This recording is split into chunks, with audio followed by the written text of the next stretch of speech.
welcome to this session of EdTalks at the Canam studio, and we have with us today Sushil Seli, Regional Manager South Asia at Saskatchewan Polytechnic. Hi Sushil. Hi Ganga. Sushil, give us the highlights about Saskatchewan Polytechnic, the location, something about the province, the programs that you offer. Yeah, Saskatchewan Polytechnic, as the name suggests, is in the province of Saskatchewan, which is towards the western side of Canada. We are a public college in the province with 4 campuses spread across the province in 4 locations, namely Regina, Moose Jaw, Saskatoon, Prince Albert. We are post-secondary institutions providing applied learning in programs both at undergraduate and postgraduate levels and across all sectors, I would say. So we have School of Business, School of Information Technology, engineering programs, we have hospitality and tourism, health services, human services, transportation. So you name it and we have a program. So you listed all these faculties, Sushil. Are they all geared towards the future jobs in Canada? And also, how important is it for a student to, think about all this before they make a final decision?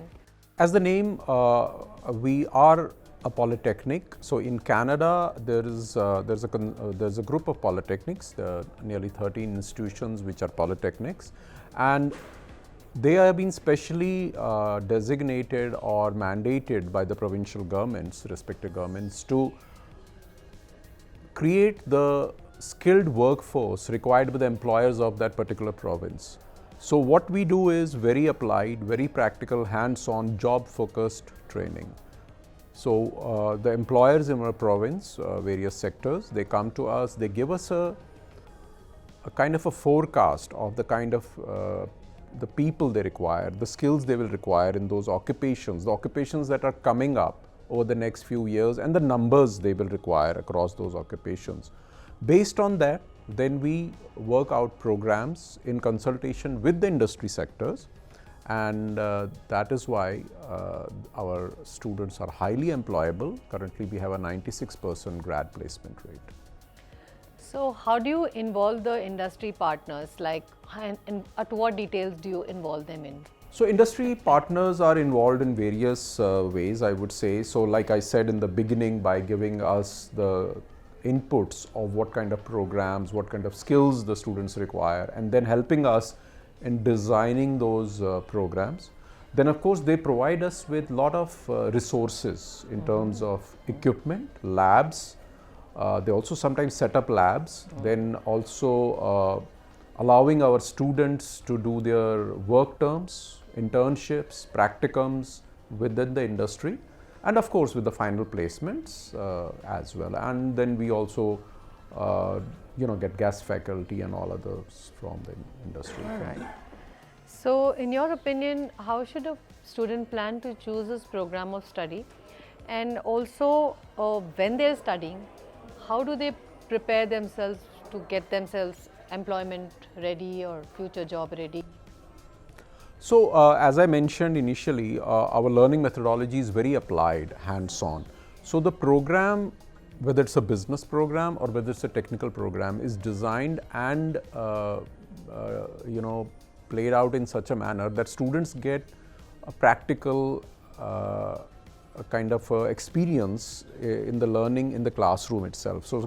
So classrooms can simulate the real life experiences. So professors, instructors will create those situations for them, and they will, the assessment is not based on one big large exam at the end of the semester, but a continuous assessment in terms of assignments, projects, all those things.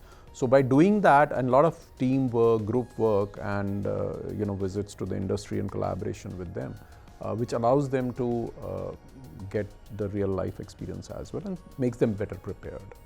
So do you say that every student should choose a program which has co-ops in it, or programs without co-ops, are they of no use? Like, what would you say? No, I wouldn't say that. Of course, co-ops are advantageous, but we don't have co-ops in all programs, because what also happens is if we have co-ops in every program, then by the very meaning of the co-op, they need to have that job, and sometimes it may not be possible for everyone to get those kind of jobs in time. So certain programs where there is a need for them to have that learning or that experience have co-ops, but the programs which do not have co-ops are also as good in giving them that practical experience in the classroom itself.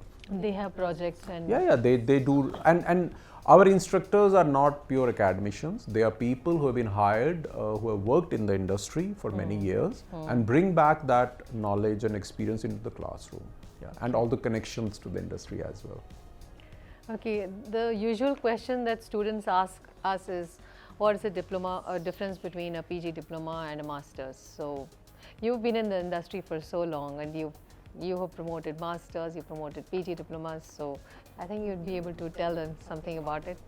So first of all, I think, especially in the context of India, what happens is when students or parents, they think of a student, or a student thinks after doing their graduation, for example, any graduation for that matter, the next step is a master's, which is the logical next step in India actually, which is fine for the Indian context. But when we look at Canada, a master's is done at a later stage in life when they have some years of work experience, and some of the masters require a 4-year bachelor's degrees, many of them. So a lot of Indian students with 3-year bachelor's degrees may not even qualify for that master's. But they have, then in that respect, they can go to colleges who deliver the postgraduate certificates or diplomas, which again are very job focused. So I would say masters they will eventually may need when they want to go to a higher level in the management or in their industry, they will require. But going straight for a master's may not work for someone who's looking at a management master's. They need enough work experience, especially in Canada, to build on that and take the real benefit from that master's. But of course, if somebody is looking into going into research-oriented programs, then for them, yes, masters make sense, and they have to have masters to. All right. And how do students at Saskatchewan Polytechnic get help towards their post-graduation work permit, whether it's application or whether it's getting jobs during that period? So postgraduate work permit, we help them. We do regular sessions. We have certified, we call them RSIA consultants, our own staff who have taken that certification. So they guide them with respect to how to go for the postgraduate work permit. We do those workshops regularly.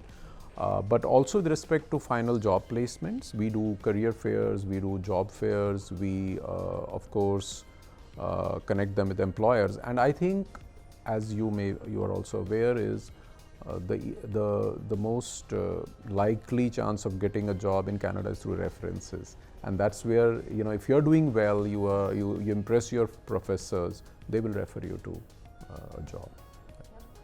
That brings me to the last question. Students who are looking to study in Canada, what do you think? Do you think they benefit from applying through authorized education consultants such as Canam, who've been in the industry for around 30 years almost now? Without doubt, it's absolutely, I think, especially given the current situation where I think there's a humongous number of companies and people into this industry of what should we say, recruiting students. So I would recommend strongly to students and parents to be very careful while choosing their consultant, while choosing an agency to help them for their dreams of studying abroad, because it's not just a matter of money, it's also a matter of life. And companies like Canam, who are very ethical, professional, and have been in this industry for long, I would say lead the pack. Yeah. Thank you so much, Sushil. Thank you, Ganga. Pleasure. It was great talking to you. Thanks.